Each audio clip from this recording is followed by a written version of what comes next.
So I haven't spoke about this because I am quite honestly tired of these kind of stories. Carmelo Anthony murdered a young man. They're both college or high school students. I forget which. Um, Carmelo Anthony stabbed a young man. I forget the guy's name. It's. I'm not talking about the case. I want to talk about the black exhaustion that has followed. So Carmelo Anthony stabs this kid whose name I can't remember. I apologize to the family of the kid for not being able to remember his name. I haven't followed this story very closely. Carmelo Anthony stabs this kid, um, hits the kid's heart, kid dies. Goes to court. Carmelo Anthony is convicted of murder.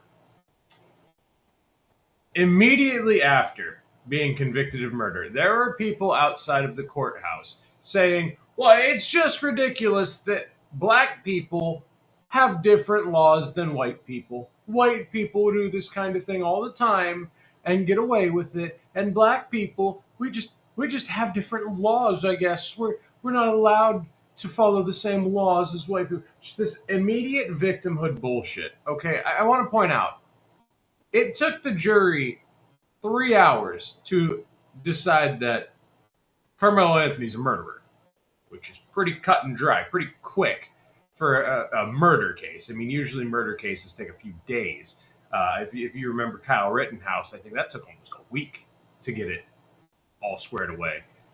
I mean, it took a couple days. These big murder cases are usually a few days. They're not, all right, guys, what do you think? Oh, yeah, he's a murderer? Oh, shit, that was quick. That's not usually how it works. So, I want to play some clips. Steven Crowder played a bunch of good clips. And so, if you can excuse the chatter of Louder with Crowder in the background, these clips are actually pretty decent clips, and they really exemplify my point. So we're going to go ahead and play these and talk about them. Again, I'm sorry if you can hear the air conditioner running in the background, but it's fucking almost 90 degrees, so you get to deal with it because I'm not dying of heat stroke. Anyway, here we go. That's where we are. Now, I am not saying, just to be clear, I'm going to treat you like adults throughout this segment, but I will preface it with not all. But we'll get to the number as far as 70-something% of black Americans who support reparations. So not all, but I am fatigued with and don't want to be around 70-something% of black Americans. Because if you believe that we should pay reparations, that's hate, just to be clear. You want me to pay for... Can I just, before we get into these clips, can I just touch on something he said there? Okay, he said, I don't want to be around the 70-something% of black people that think that white people should pay reparations. So the majority of black people you meet are going to believe that you should pay reparations because you're white. I don't want to be friends with you. I don't want to talk to you. I don't want anything to do with you. If I go to the gas station and I see a bunch of black people, I assume they're these 70% that think that I owe them something because of the color of my skin. That's called racism. That's called discrimination. And quite honestly, when I go to a gas station and there's a lot of people that look like they would be racist and discriminate, I just go somewhere else. I just take my business elsewhere. If I go to a restaurant that's full of people that are being obnoxious, if I go to a restaurant that's full of people that are being obnoxious and they seem like the kind of, oh, you owe us reparations people, I'm just going to leave. Like, I'm not going to stay there. I don't enjoy being treated like shit. Sorry, I lost you there for a second. I bumped my camera plug while I was untangling my headset. Anyway, but yeah, to touch on what Crowder said there, because it's something I agree with, I don't even want to go to the gas station if there's a bunch of people there. If there's a bunch of younger black people, I assume they're in that 70% of black people that think that I owe them something, and it's just like, I'll go somewhere else. I'll get gas across the street. I'll go get gas the next town over. I don't give a fuck. I don't want to deal with it. Anyway, back to the Carmelo Anthony shit. Something that I didn't do and you didn't experience. So not all, just like 70-something percent. Just like when I say Mexican Americans, immigrants coming here who are on welfare, who aren't contributing, get out. Here you go. Feel your fatigue rising. I know you. I know weak when I see it. I know pussy when I see it. I know bitch when I see it. I know a demon when I see one. So you got this white dude surrounded by black guys yelling at him. The white dude knows if I do anything, I'm going to get fucking attacked by all these people. It's a public humiliation thing. We've created a world where black people can just humiliate white people because what are you going to do? There's not fucking 10 of you to back them up. Is he aggressing a woman? Who told Just look at the behavior. Right now, what we are seeing is a travesty. It lets us know that black lives do not matter in the criminal justice system. He says it lets us know black lives do not matter in the criminal justice system. Black murderers' lives don't fucking matter. You fucking degenerate. It lets us know that we are not going to be afforded the same laws as anybody else. He says black lives don't matter. Black lives don't matter in the criminal justice system, and we are not afforded the same laws as everybody else. That is the most bullshit line of fucking victimhood crap I've ever heard. I have never heard anything so disgusting as, oh, because I'm black, I'm gonna get different laws. My life don't matter if I go stab a white kid because I fucking felt like it, because I was told to leave 37 fucking times. It was 15, I'm exaggerating. It was, regardless, I was told to leave 15 times and I wouldn't leave, so someone pushed me out the door and I stabbed him. I'm gonna go to prison for that? How the fuck that my fault that hunky ass cracker decided to push me? That's what I heard. That's what I fucking heard. I'm so tired of this. My brother even doesn't want to go. And my brother's in the military. He gets along with everyone. Like, that's one of the cool things about people from the military is that most of the time they get along with everyone. And even he's like, dude, when we're on a road crew in like a shitty area, I hope nobody talks to us because I just feel like it's going to be a problem. Like, everything's a fucking problem. Didn't realize we were allowed to stab people in the heart. Yeah, who's the victim here? Who got stabbed? The white guy or the black guy? We must stop supporting white businesses, Asian businesses. Good luck with that. Because of black. So this woman's calling for boycotting white businesses.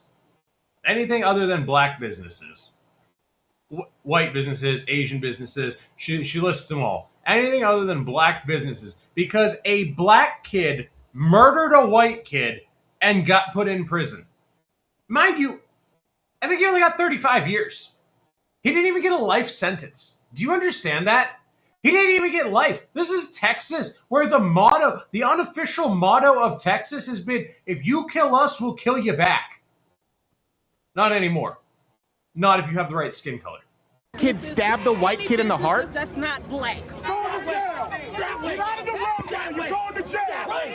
I give a damn about nobody that feels like I'm playing the race card here.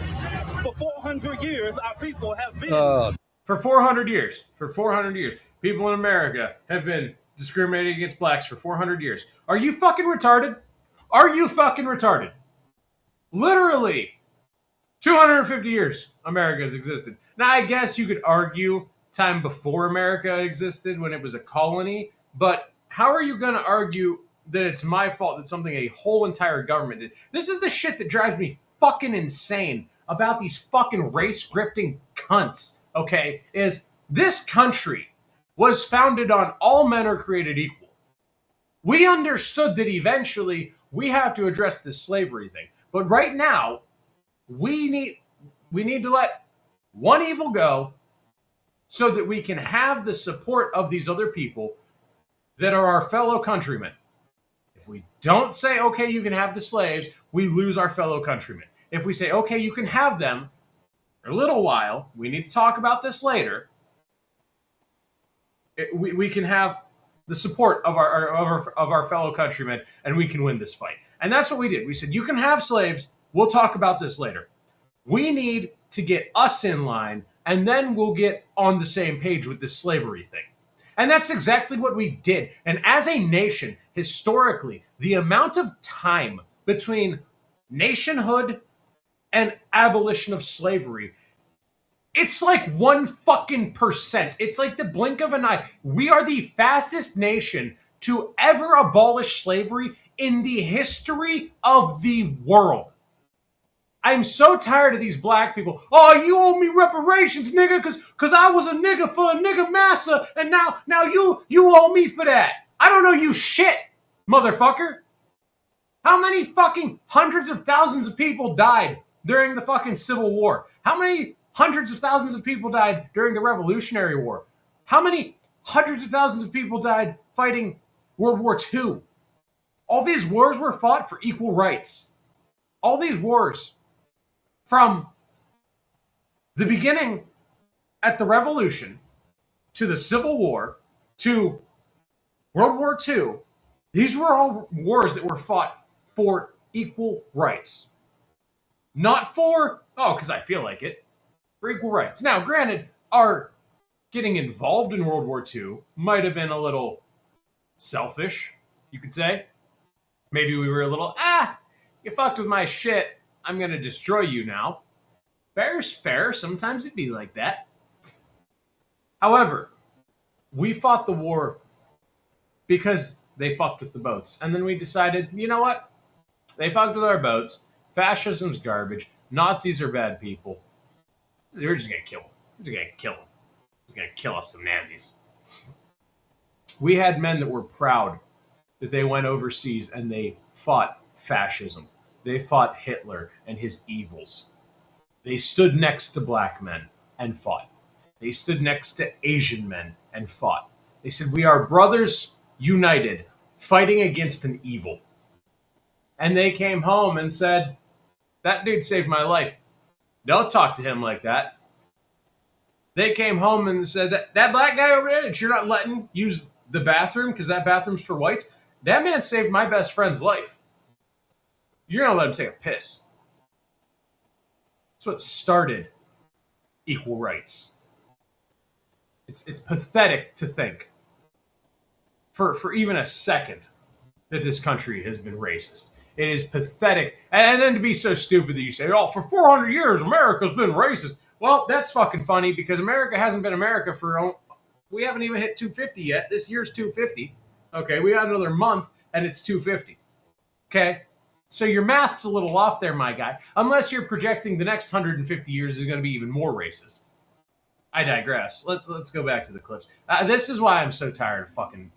This is why the Black Exhaustion exists. I'm so tired of fucking listening to people say this bullshit.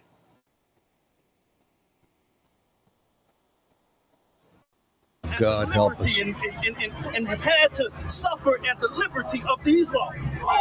Suffer at the liberty of these laws? Murder. This is another thing that annoys me. Why do they always throw on this fucking African dress thing? And like every time there's a protest, there's always some black kid wearing a fucking African fucking dress thing. I don't know what the fuck it's called. But it's real annoying. It's like, would you stop being a fucking goofball? That same cracker was actually flexing and up on a black woman. Man, your Guinness need to evolve, cracker. The blood of slavery is in my blood, not yours. The blood of slavery is in my blood, not yours. Motherfucker, what? Are you retarded? Do you not understand that slavery still exists all over the world? Pretty much the only fucking place that it doesn't exist is first world countries. It still exists in China. For fuck's sake. You're an idiot. And it's not for you to look at me and say... How hilarious would it be if one of his forefathers was a slave owner? Take your baby home! Take your baby home! I checked it. I was right there. Listen, I'm not going to argue with you in front of these crackers. I'm not going to argue with you in front of these crackers. Here's the thing, right? They're willing to unite even if they don't agree, and they're going to say, well, we got to make sure the white people don't see us fighting because we're going to look weak in front of the white man. You got to look strong in front of the white man. It's fucking pathetic. It's fucking pathetic. These kind of people are their own worst enemy. And no, I don't mean black people. I mean stupid people. What are they fighting about? He wasn't black. At this point, doesn't matter. No, I can't. I made my bones commenting on shit like this. Yeah. Going to my. There's a couple more clips. I'll see if I can find them. But for the most part, this is what it is over and over again.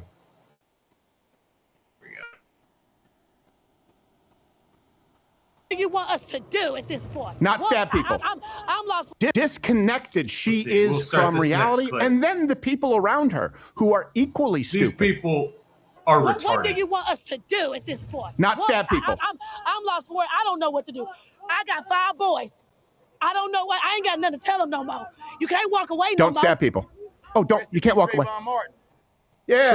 Okay, so here they're saying Carmelo Anthony stabbed the kid whose name I can't remember because Carmelo was trying to walk away. He was just a young victim. He was trying to walk away, and this horrible, horrible white man came up to him and aggressed on him. He was asked to leave 15 fucking times. Okay, I got a pretty strict policy in my house. I have a no trespassing sign.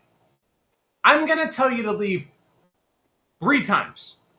Hey, can you leave? You need to leave. Get the fuck off my property. And then I'm drawing down on you. I'm not asking you 15 times. Can you leave? You need to leave. Get the fuck off my property or you're leaving in a body bag. That's how it works at my house. Why 15 fucking times is acceptable? And let me tell you something. If you're in my house, we skip right to step number 3. You can leave or you're leaving in a body bag. You're leaving one way or another. It's just are you leaving on a fucking t-shirt or not? Because if you're in my house, I got no reason to believe you got any good intentions. I digress. My point is, at my home, 3 strikes, you're out. Please leave. I don't want you here. You need to leave. Get off my property. You need to get off my property or you're going to die.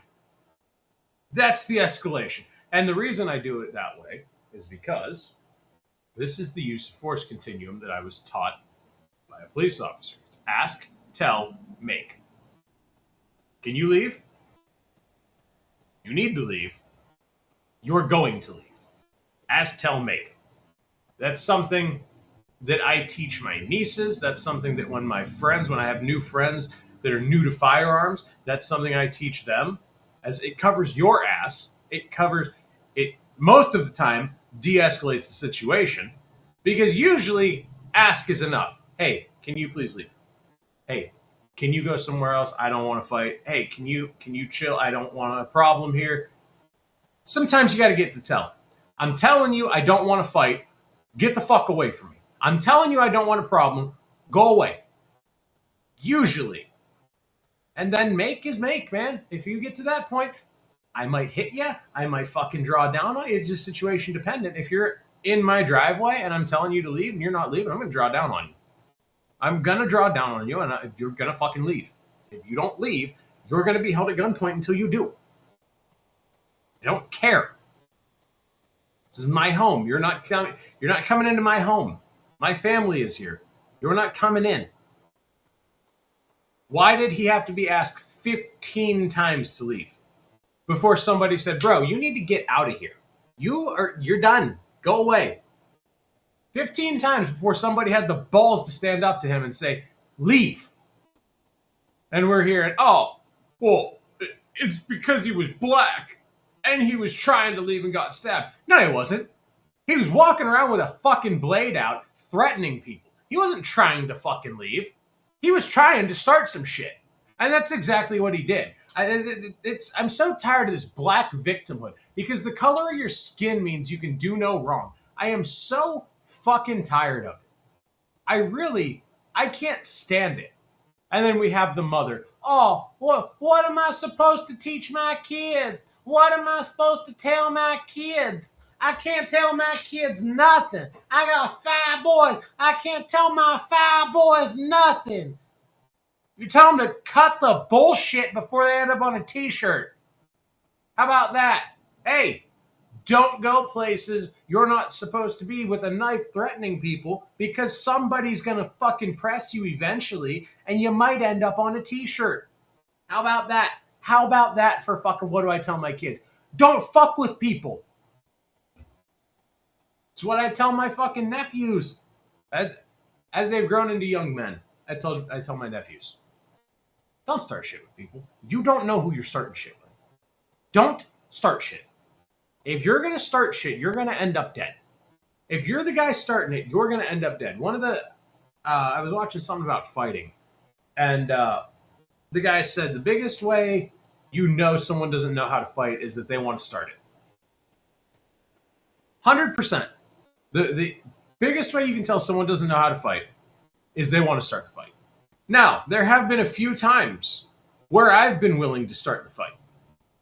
I was at a bar with my dad, and there's a bartender. She's about my age, maybe a little bit older, give or take. Actually, she might have been younger than me. I don't know. Regardless, doesn't matter. About my age. Young girl. One of my nephews has cystic fibrosis.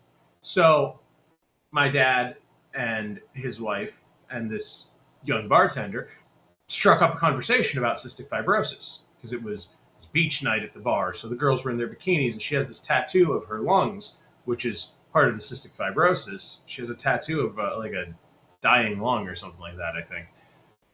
So my dad asked about it. My dad's like, what's the tattoo mean? So she said, oh, well, I have cystic fibrosis and it attacks the lungs. And so I kind of got this as like an ironic fuck you to the cystic fibrosis. And my dad's like, my grandson has cystic fibrosis. I totally understand what you're going through. Like, we get it. We totally understand. So they start conversing with this girl, and they make friends with this girl, right? And she's a nice kid. I say she's a nice kid, but I think she's my age.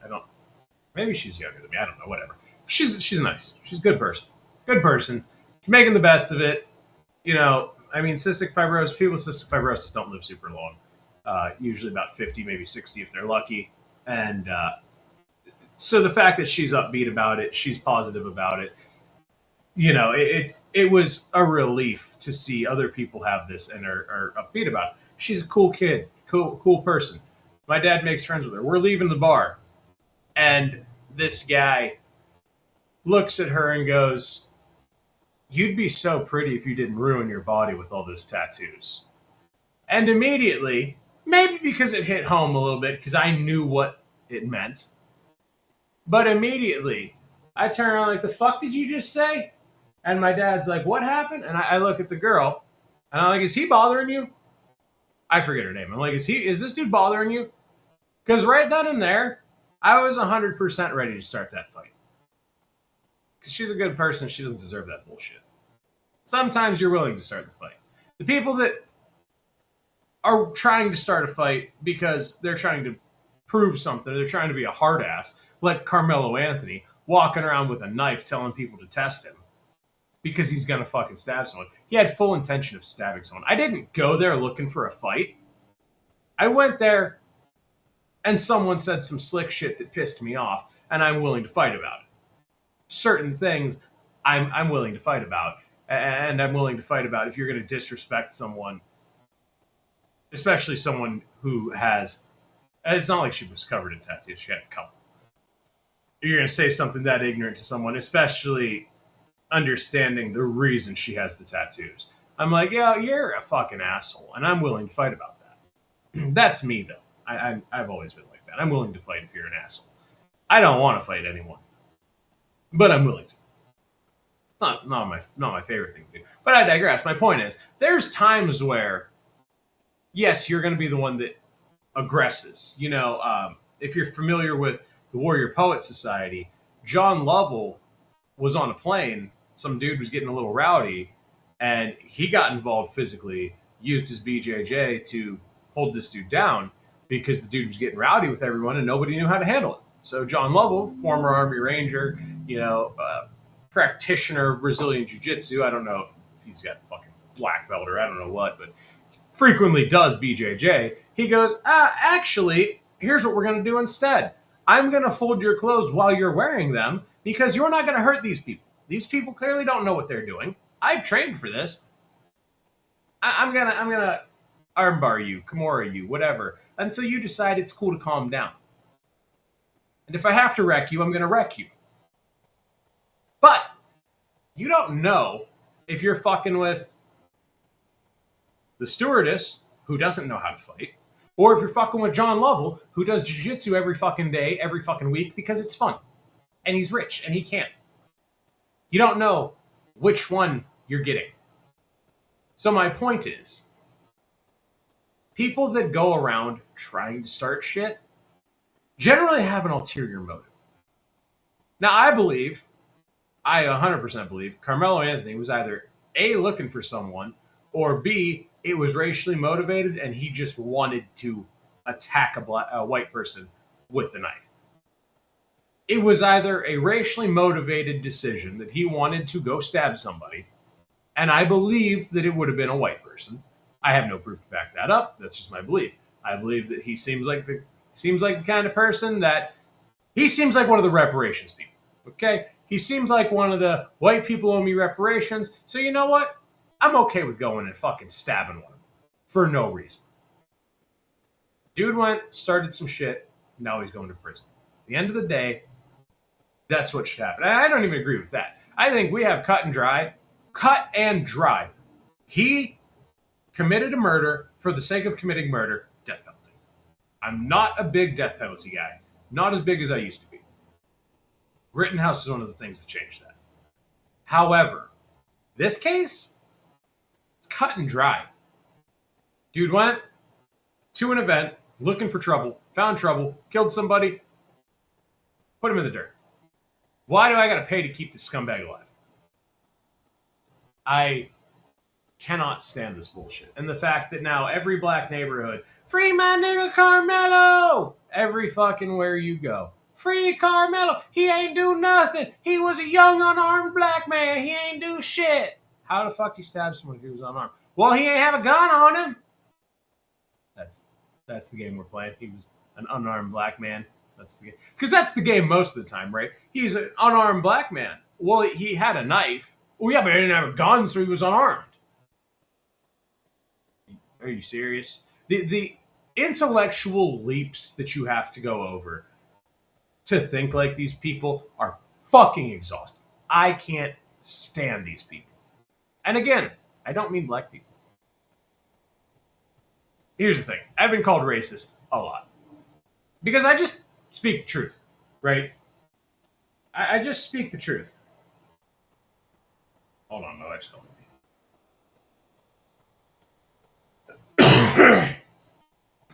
Sorry. I speak the truth. I don't care if you're black. I don't care if you're white. I don't care. Words don't offend me. I'll say whatever I want. I don't care. So people often at first tend to think you're kind of racist. Then they realize, no, I'm just brutally honest. I'm painfully honest. I'm a bit of an asshole, probably a little autistic, and I don't understand nuance all the time. But here's the thing. If I see you acting like an asshole, I'm going to call you an asshole. People will be like, well, why'd you call him an asshole? Because he's being an asshole. Most people will be like, you called him an asshole because he's black. No, I called him an asshole because he's an asshole. I say, hey, stop being a dick. What, because I'm black? No, because you're being a dick. You're being an asshole. I'm going to call you out. I don't care if you're black, if you're Chinese, if you're fucking white. I don't care. Quit being a dick. So I have a friend, and he often calls me racist. And it's to the point where I'll just say racist things to gaslight him because gaslighting people is really fun. I don't know if you've ever done it, but you should try it. So I'll just be like, I think I'm black because my credit score's bad. And he'll just be like, man, that's fucking racist. And I'll be like, hey, me and my dad got into a fight. I'm feeling real black today. Man, that's racist. No, it's not. It's funny. Fucking funny. It's not racist. I don't care what color your skin is. I'll give you an example. My wife and I had this conversation. So recently we changed phones. We changed phone providers, and the place we went was a little mom and pop joint. Indian couple. Dot, not feather. Dot. I had to hit the reset button on the husband, actually. It was kind of awkward. He just like, we walked in, started talking. He just stood there, hit the button, and he reset, and then went back to work. Weird. I don't know. Power supply must have come loose. Anyway, Indian couple. They're running their business. Super nice people. These were some of the kindest people I ever met. Super nice, super helpful. These people are awesome. I will go back there again and again and again. Anytime I have a problem, I will go back there. These are super nice people. Now, mind you, I had Verizon before this. Every time I spoke to Verizon, it was someone from a third world country that I couldn't understand. They were not helpful. All they wanted to do, well, I can sell you the next package. Well, no, I don't want to spend any more money. My phone bill's $250 a month. I don't want to spend any more money. So we got our phone bill down to $70 a month for 2 phones, which is insanely cheap. I'm not going to say who we went through, but so we went to them, and these people are super nice, super kind, super helpful. We leave. My wife and I almost immediately look at each other. They were really nice. They were really cool people. Like almost immediately say the same thing. They were really nice. And then my wife goes, I really like them. I really like them. They're really cool people. And I'm like, yeah, I would take 100,000 of those people over. I would take one pair of those people over 100,000 fucking communists. I would take those 2 people and get rid of all the communists, all the socialists, all the left-wing lunatics, and just give me those 2 people. I don't even want a 1-for-1 trade. Just those 2. Just we keep those 2. Get rid of the rest of them. I would be ecstatic with that. And I told my wife I would take 100,000 of them people. They came here legally. They have a legit business. They have nice cars. They're clearly they're doing well. They're doing capitalisms. I would take 1 million of those people over one communist, over one socialist, and any day. I love people that come here, especially diverse people that come here, build businesses, make this country even greater. I love that. That is the best thing ever. So when people call me racist, I get very offended. I actually get pretty pissed off when people call me racist. It's really annoying when people call me racist. Because those people came here from fucking India or wherever. I'm assuming. They came here from another country with nothing to their names. Not a place to stay, not a car to drive, not a fucking cardboard box to sleep in. They came here, they started a business, they became successful. I respect that and I love that. And I don't care if you came from Nairobi, if you came from fucking the UK. If you actually do care if you came from the UK, don't come here. If you're from the UK, don't come here. Unless you're Christian Craighead, in which case you're cool, you can come here. But everyone else, nah, you stay. I don't want you fuckers here. Your fucking tea and your Muslims. I don't respect Muslims at all. I don't. No Muslims. That's a whole different reason. It's mostly because Muslims are pedophiles. Well, the religion is pedophilia. However, I love diverse people.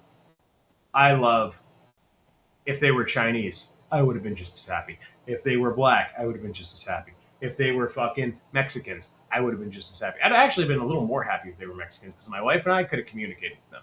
These people were clearly not from here because their accents were thick. And they were nice people.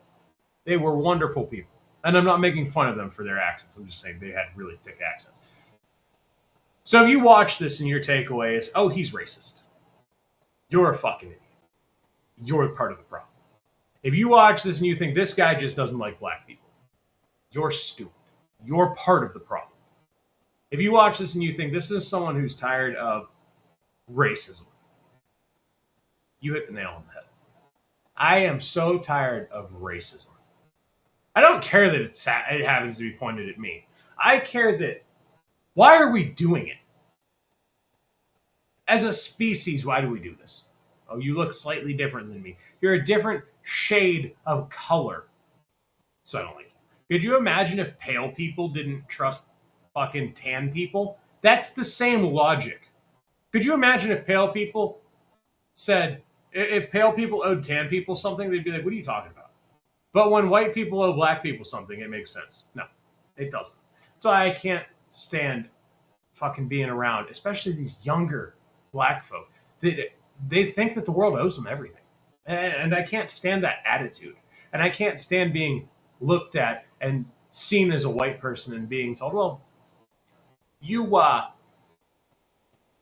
me because of the color of your skin.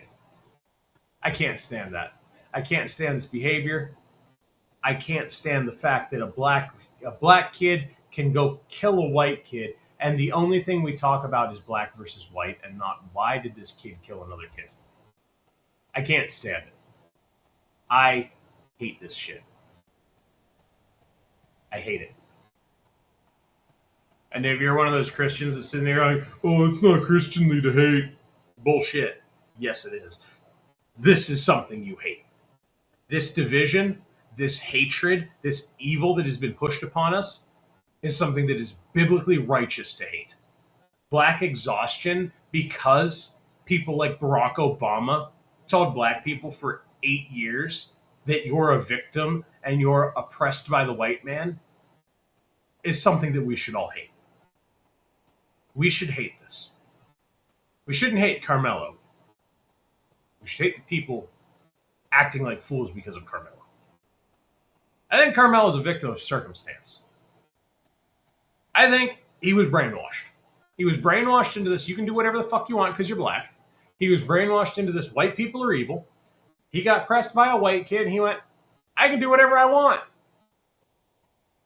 Put a hole in the kid and the kid died. I think he's a victim. And there's no way to fix this if we can't get the black community on board and say, listen, no, we don't know anybody, nobody owes nobody nothing. Hundreds of thousands of lives have paid that debt. You know, my grandfather fought in Korea. If some Korean came up to my grandfather and said, you owe me because my people were enslaved by the North Koreans, my grandfather would probably look at him and say, you tell that to my best friend who died. You tell that to the men who stood next to me, the men who stood in front of me and died for your freedom. Tell that to them. Have a nice day. Nobody owes you anything. It's been paid for in blood. It's been paid for in blood many times. Time and time again. From the Revolution to the Civil War to World War II. I don't count the global war on terror. That was a whole different thing. That had nothing to do with equality. But the global war on terror, 9/11, is the reason my brother joined the military. And it's the reason my brother can get along with anybody. Black, white, Chinese, Asian, whatever. He can get along with anybody. As long as you're not an asshole. Because the military teaches you. You got to get along with people. Because you might be standing next to this guy, and this guy might have to save your life one day. You should probably be friends with that guy. I digress. I'm going to leave it there. I am really tired of this black victimhood. We need to stop letting it be a thing. And we need to get the black community on board. Otherwise, it's going to keep going. Anyway, that's all I got. I'll leave it there. I'll see you all in the next one.